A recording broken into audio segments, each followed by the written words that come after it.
Welcome to episode 2 of the Matriarchy, the podcast. I'm Kath, And I'm Lisa. Welcome. and today we are so excited because we are going to have our first interview. We are going to introduce you to today we have 2, but their group is composed of 4 truly spectacular young women, and they call themselves the Hudson Bay Girls. So picture this. 1,200 miles, 85 days, 4 women, and 2 canoes. Absolutely amazing. This is what this crew is going to embark on this summer, the adventure of a lifetime. We'd like to introduce you to the Hudson Bay Girls, one of the first all-female crews to paddle from Lake Superior to Hudson Bay. And they have goals on this expedition. They want to raise awareness about the threat of mining to the boundary waters, which we will get into. And they also want to inspire more female participation in paddle sports and really all outdoor recreation. Yeah, so first I'd like to introduce Olivia Bledsoe. Olivia is a sophomore at Virginia Tech, and she is studying wildlife conservation and biology. Moreover, she is a certified wilderness first responder, which I think will be very handy on your trip, and hopefully not needed though. Yeah. And and she's also a trail ultra marathoner. So be interested to hear about that. She's training for a 40 and 50-mile ultra marathon this spring. So welcome, Olivia Bledsoe. Thank you. We're so happy to have you. And I have the privilege of introducing Abby Chahaki. Abby is a junior at University of Wisconsin at Madison, studying neurobiology and athletic healthcare, and she plans to apply to medical school. Abby is also a certified EMT and a wilderness EMT, and again, we have 2 medical people on their trip, and I hope you don't need either one of your skills. Yes, hopefully. Thank you for having us. Abby also, during the school year, works as an urban EMT with the fire department, and she Wow. competes in gymnastics and springboard diving. Amazing. Welcome to you both. We're so happy to have you here. Thank Yes, you. Thank you. So, can you tell us a little bit about your trip? Like, tell us about this 1,200-mile route. Yeah. So we're starting over at Grand Portage, which is on the western side of Lake Superior. And then from there, we'll spend 2 weeks canoeing on the Minnesota-Ontario border through the Boundary Waters, which is America's most popular wilderness area. So 2 weeks through there, and then we'll hop on up into Canada, and we'll spend like the remainder of our trip in the Manitoba region, going through Voyageurs National Park, the Winnipeg River. We'll spend almost a month canoeing the eastern shore of Lake Winnipeg, all the way straight north. Then from there, we have about another month on the Hayes River, which is Manitoba's longest naturally flowing river, fun fact.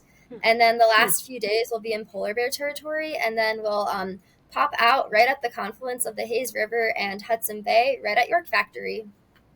Wow. Wow, that's amazing. Thank you. Yeah, we're looking forward to it. And about how long do you anticipate this taking?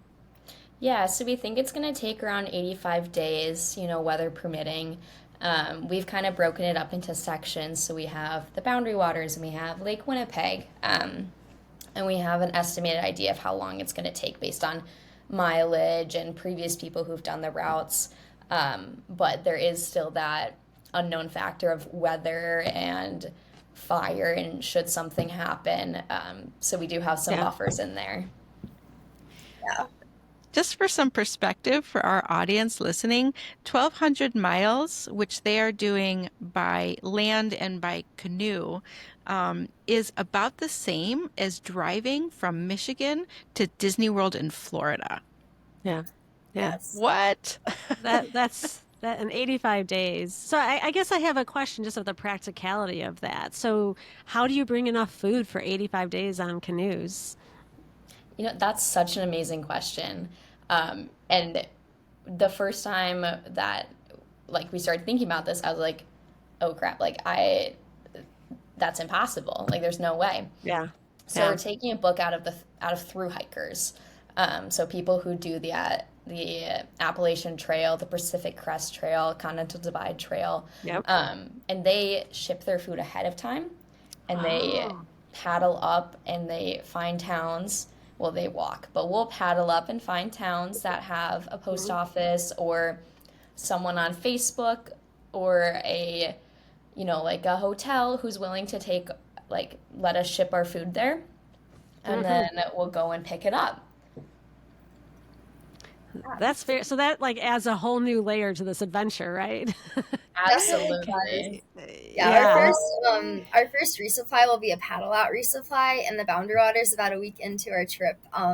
So that'll very much be like a, hey, meet us at this portage at this time, and then we'll get our food dropped off there. But yeah, a lot of the other ones will be mail ahead, and then our longest food carry will be about a month on the Winnipeg River, and then about another month on the Hayes River. So we're really Okay. only getting like weekly or bi-weekly resupplies in like the first third of our trip. Interesting. And I guess along with that is water, right? I mean, do you plan to pretty much drink the water from the river and just filter it? Yeah, is that how that Yeah, works? yeah. So, this is, there's a lot of different ways to do it. You can boil it, you can put it through a filter, there's drops you can do. One thing that we're going to have to worry about, though, is on Lake Winnipeg, there can be blue-green algae blooms. And the only way to filter out blue-green algae is with a physical filter.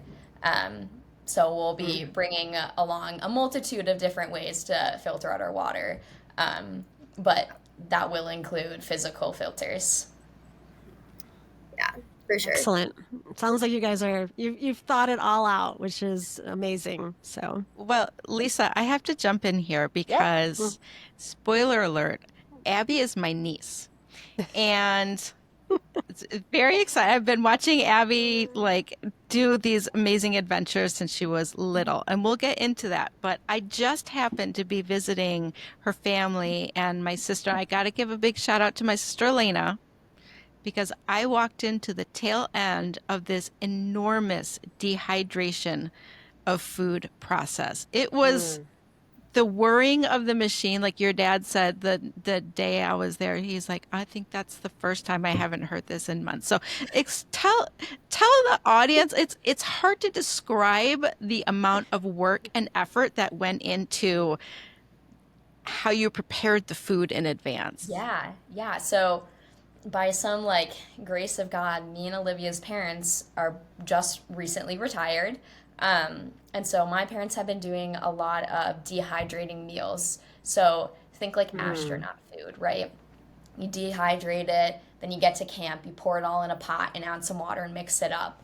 But the prep that goes into that is insane. You have to first cook the entire meal as if you were making dinner, but you cook it for 90 days. So you're doing this week after week.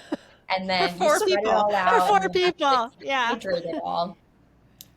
So we calculate it out, and it's 4 of us for 3 months. So that's the same amount of food as if you were cooking. That's a year's supply for one person, essentially. And they cooked it in 2 months. And then Olivia, if you want to talk about the what is it called? Freeze drying. Oh yeah. Yeah, so my family owns a freeze dryer, so we decided to do most of the meats. You can dehydrate meats, but then there are just you have to be kind of careful in the process you do because it has a greater risk of spoiling or going bad if you dehydrate it.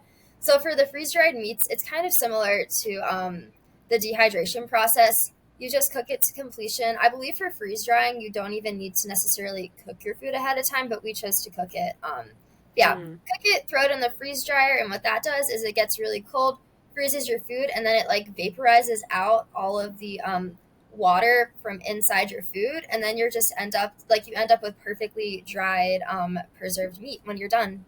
Yeah, and so using these 2 methods, we're able to condense our food down really small and make it super light by taking all the water out of it. And so I was packing it all up into individual days, and I put it all in boxes, and I'm telling you, this thing was 7 feet tall. It was taller than me. Yeah. I believe it. I I believe saw it. that in your parents' kitchen. It was a sight to behold. While we're talking about what you're packing, I'm sure like there's a ton of gear and all of this, but is there anything that you're packing that like just a comfort thing, whether it's food or pictures or just something? Because there's going to be times in this trip that's going to be really hard. Like, tell us about any kind of comfort or uh, luxury items that you're bringing with you. So there's a quote on this that I love from a he's an alumni at the Boy Scout base we worked at, and he said, "If I wanted to rough it, I would bring sandpaper to wipe my butt." so, so we kind of embody that. Canoeing is such a blessing that you have so much space and you're not always carrying it on your back. So we're able to have a little bit more flexibility with that. That being said, though, I'm going to be bringing my Kindle. I am an avid reader. Um, so I'll bring my Kindle, and then I have a couple little exciting food things to pack. Some like chocolate bars for sure. And then we're gonna each pick like a camp birthday and pack some like birthday cake mix and make it on the fire. Olivia, what do you have? Oh, I love that. I I was love gonna that. say, I know at least one of us have a real birthday. I think Helena's birthday is also in the summer, so it's really just gonna Mhm. be me and Abby that have made up birthdays. But it'll be really fun. We'll still celebrate. But yeah, I feel like for me, what I miss the most when I'm in the woods is normally music. So I'll definitely be Mm. bringing earbuds to listen to music with, and also my journal too. Like I love to write about every day because I really just like want to document every bit, like the way I remember it. Just because it's so fun to like look back on your past trips and reminisce. Right. Right. So yeah, I would And say plus journal. you're prepping for your future book, right? Gotta Yes. get all the details down. Yep. Yes, yes, we have been throwing around the idea of that. I Yeah. definitely didn't grow up loving writing, but I don't know. The more I write about outdoor things, the more I love it, and I think it's just about like finding your niche and just finding like the stories that you care to tell and you care to share. Yeah. So yeah, And I'm Yeah. it's hoping important for people to see it and to hear it and see what we're absolutely. doing. Hmm. Yeah, Yeah. so hopefully we get enough inspiration from this trip to maybe turn that into something for other people to read about in the future. Yeah. I think that'll be using your voice to share your opinion or your experiences, I should say, will be very important for people in the future. So, yeah. So, all four of you have experience with Girl Scouts and scouting in general, even working at Boy Scout camps. Some I understand some of you have attained a silver gold. Some are gold award, have earned your gold award, which for our viewers that aren't quite as familiar, and this goes to say something about the patriarchy we're living in because most people have heard of the Boy Scout Eagle Scout Award, but maybe not Mhm. so much the Girl Scout Gold Award, which I know at least Abby is a recipient of. I don't. You can tell us more about this, and I'd like you to talk a little bit more about like the you've been surrounded by strong and capable women in scouting and in canoeing. Like, can you tell us more about the women who helped shape you and who were not only a direct influence to inspire this trip, but also to inspire your confidence to do a trip like this? Mhm. Yeah, absolutely. So I can go ahead and start. I did receive all three of my awards, and whenever I talk about it, I'm like, like it's like an Eagle Scout. It's pretty much the same level. But so each of them, the awards are each different service awards. So your bronze award you do with your troop, your silver award you do either by yourself or with one other person, and then your gold award is a solo award, and the hour requirements go up. So, for example, my silver award, I helped make a library in the town next to me that had literacy struggles.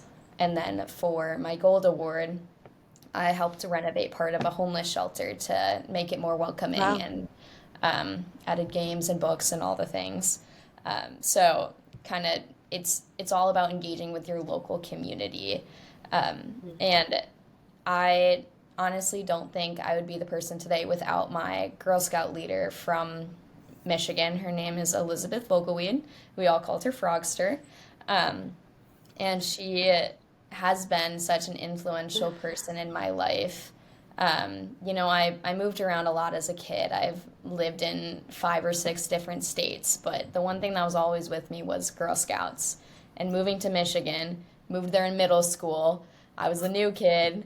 I went from a religious school to public school. It was a whole new game, and I had my Girl Scouts to lean on. So Elizabeth, Mrs. Vogelweed, she was Frogster. Frogster, Frogster, yeah. yes. So That's another story. yes, it is. Um, she was always really encouraging of us. She brought us onto different trips. She put us in leadership positions with younger scouts, teaching us confidence, teaching us how to be a leader, like how to be a leader that people follow and not just someone who bosses other people around. So really teaching us core values and teaching us kindness. So these are all values that Girl Scouts, it's integral to the program. But Frogster did it she was on a whole nother level. And she was the first person to bring me to the Boundary Waters. So I really hold her close to my heart. Shout out Frogster. Yeah. Yes. Yeah, for myself, growing up, I was part of a homeschool troop when I did homeschool, but then right around middle school when I started going to public school, I wasn't able to go to their meetings anymore.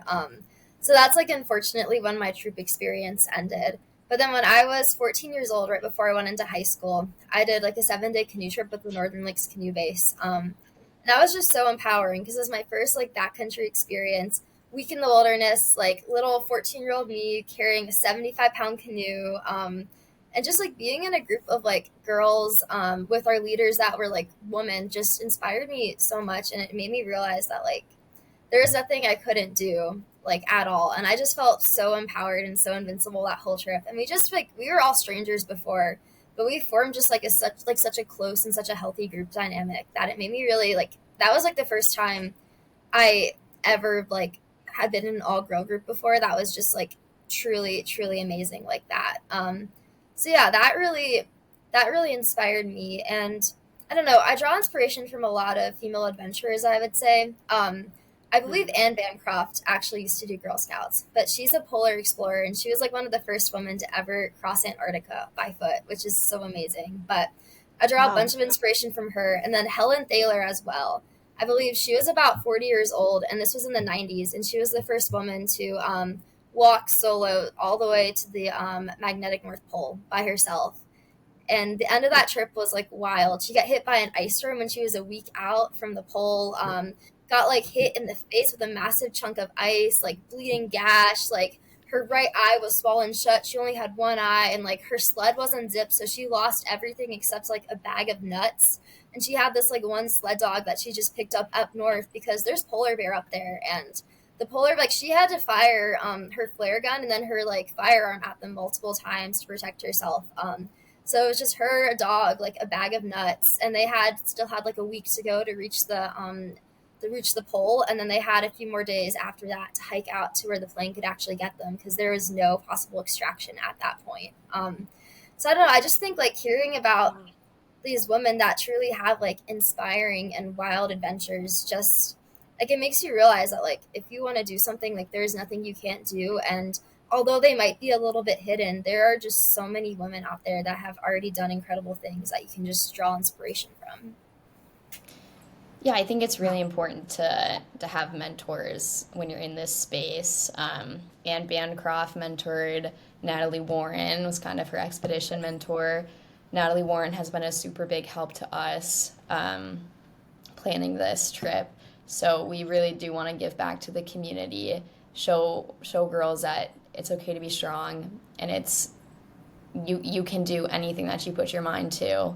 And we want to fill that gap for the next generation. Absolutely. You're definitely showing that. Yeah, absolutely. So let's back up a little bit. How did you guys meet each other? Yeah.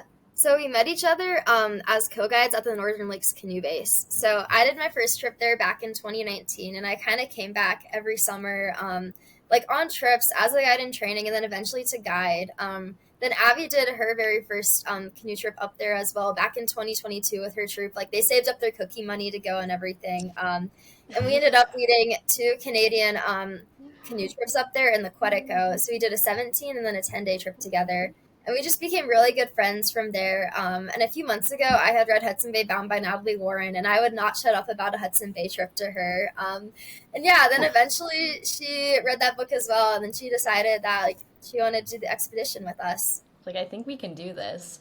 And this camp was such a transformational experience, I think, for the both of us. It was the first time we saw physically strong women, but also we were putting our total trust in our guides to bring us into the wilderness and back out safely.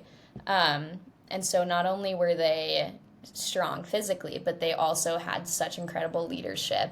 And it's something I draw on a lot. Something I would tell my kids that I got told by my guide is whenever you are doing something hard in life, after you leave this trip, the trip's not going to leave you. You're going to think to yourself, well, this isn't as hard as carrying a 75-pound canoe over this 2-mile portage.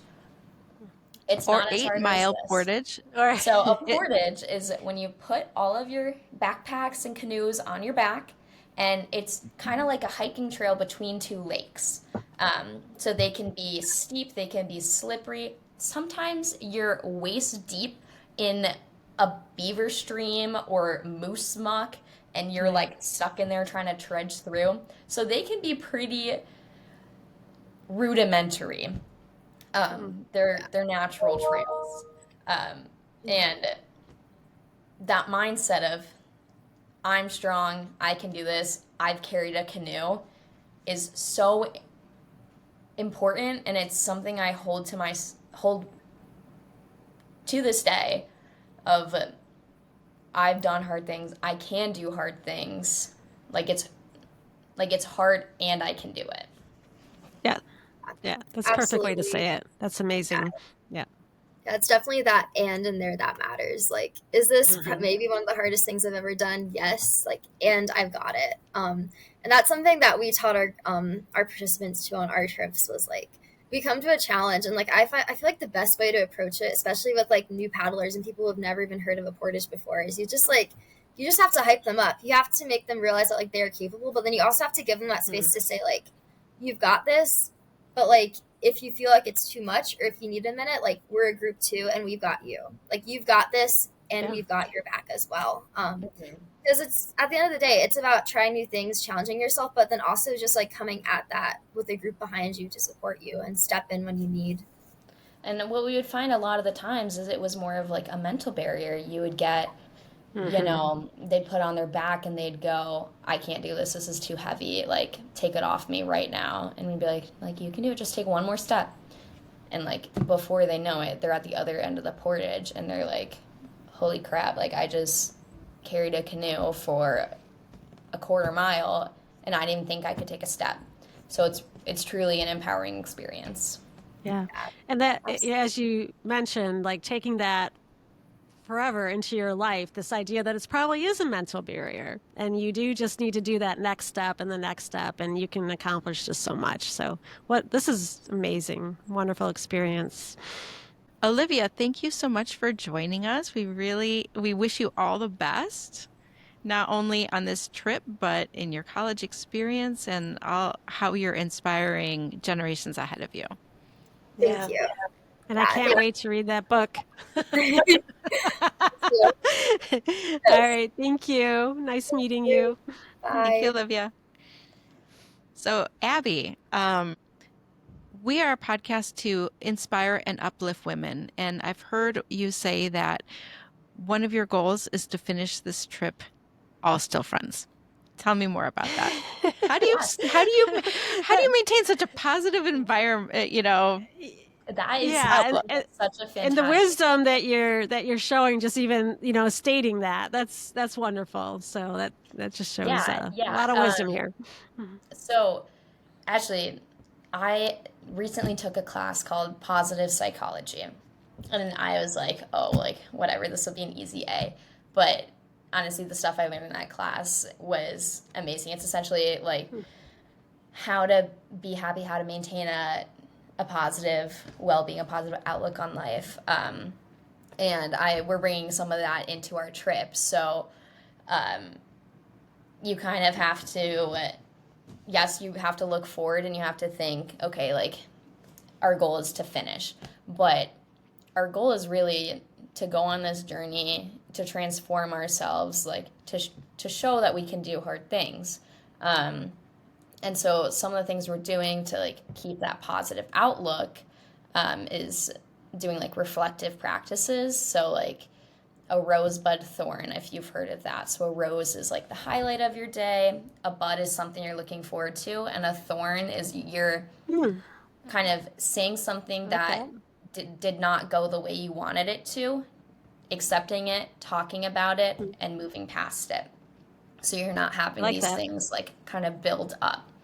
Um, a lot of times, what happens when you're on an extended period with the same people is that you don't talk about things, you don't have that communication, and things build up until they can't anymore and it explodes. So communication is really vital to our trip, and to coming out the other end still friends. And I think another part of that too is self care. So me and Olivia had this on our trips where we would have turtle time. So we would get to camp, we'd set up our camp, set up our tents, and then we'd kind of retreat into our tents like a turtle going into his shell. Um, and we'd be able to have some time to ourselves to nap, to read, to journal, whatever you may have to do to decompress from the day a little bit, um, and so that you're not then going on taking it out on other people. Yeah, yeah. I think I'm gonna tell my husband that now when I go up to my room. Like, I'm doing my turtle time. Yes, yeah. I Like love that term. I So need my yeah, time to decompress so I can yeah, be a good friend to you. that's right. I love that. That's perfect. So, do you want to share a little bit of like how you are already communicating to the public about your journey and what you're planning?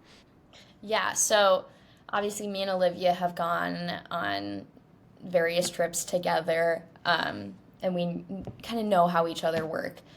Helena and Emma have not gone on a backcountry trip with us yet. We've, hung out, we've slept in the same cabins, but we haven't gone on like a canoe trip yet. Mm. And so preparing for this, we're like, okay, like we need to learn how to communicate with each other. So we meet once a week, over FaceTime, Zoom call, something like that, and we talk about our trip. So planning the trip, I'd argue, is almost as much work as actually going on it. You have to figure out your logistics, your food, how many, like your itinerary, how many miles are you paddling every day, what gear you're bringing, how are you going to pay for it. So there's all these working parts, and kind of meeting every week, talking about it, talking about ourselves, even too, talking about how our week was, and learning about each other, becoming friends. Um, I think that's important, is that constant communication. Yeah, absolutely. So, Abby, tell our audience how they can follow along and how you are going to raise awareness for the Boundary Waters and your partnership with the organization. I think it's Save Our Boundary Waters, Save the Save the Boundary boundary Waters. Tell waters. us more about that. Yeah, so we have our social media accounts are at Hudson Bay Girls on Instagram and on Facebook. We will be posting periodic updates. Both we're posting now about preparing for the trip, advocacy, stuff like that. And then when we're on the trip, we'll post, and even after, kind of how the trip went, our updates, where we're at. But a big part of that is our advocacy. So we're partnered with Save the Boundary Waters, and Save the Boundary Waters' goal is to raise awareness for the copper nickel mining that's being proposed in the Boundary Waters watershed. While the Boundary Waters currently are not allowed to be mined due to their wilderness area designation, there are foreign companies who would like to mine in areas where the runoff would get into the system, the watershed. So copper nickel mining works really well in dry, arid places because they take all of their leftover material and they compact it into bricks and leave it on the surface. But the Boundary Waters is super, super wet and it rains a ton. And so that sulfur is going to then get into the water system and you can't really get it out. So we're trying to advocate, share how important this area is, not only for the natural beauty, but also for the personal transformation that you can have, the friends that you can make, and just show how empowering this area can be. So we're advocating for that, and currently in our current political climate, there are a lot of attacks on the Boundary Waters being proposed for, again, foreign companies. So raising that awareness, sharing how important it is to us, this area is to so many people, is a big part of our advocacy. It sounds like it's more than just the environment, too. This would affect the people that live in the area. Is that right? Yes, and that is a semi-controversial topic. So in Ely, Minnesota, where the Girl Scout base that I worked for is located, there's two real thoughts about it. Currently, the economy is based on their ecotourism, so people going out on trips in the Boundary Waters. That is a large portion of their current economy. However, in northern Minnesota has a lot of mines, and there's people who their family came up here, they're miners, their dads were miners, their grandparents were miners, and they would go into the mines, and that was their livelihood. So they see this as a way to boost their economy. The kind of follow-up to that is, while the mining would bring in jobs for about 12 years, once there's no more ore to mine, the company moves on and you leave a ghost town behind. There's no more ecotourism because no one can go and drink the water that's out in the Boundary Waters. So there's two real positions on that, but we think it's important to keep the sustainable ecotourism economy going rather than having this influx of jobs for a decade and then leaving the town. Yeah. And I would imagine that there's probably some information about how this negatively affects the wildlife there too, and what that means for people. Fish, Yeah. So I would, if people would like to learn more about this, I would follow us. I would look at Save the Boundary Waters and Friends of the Boundary Waters have a lot of good resources on their websites. And I would urge people to do some research, figure out where they stand, and advocate for it. Yeah. And all of this information will be available in our show notes. And you can follow Abby and the Hudson Bay Girls on their Instagram account and on their Facebook page and on their website. Abby, let me ask you what you're doing and to raise awareness. We are looking at helping Mother Earth. Yes. Mother Earth is powerful and strong and fierce. And I'm wondering, what does the matriarchy mean to you? That is such a phenomenal question. I am in a lot of male-dominated spaces, whether it's in the outdoors, whether it's at the fire station. or in my science classes at school.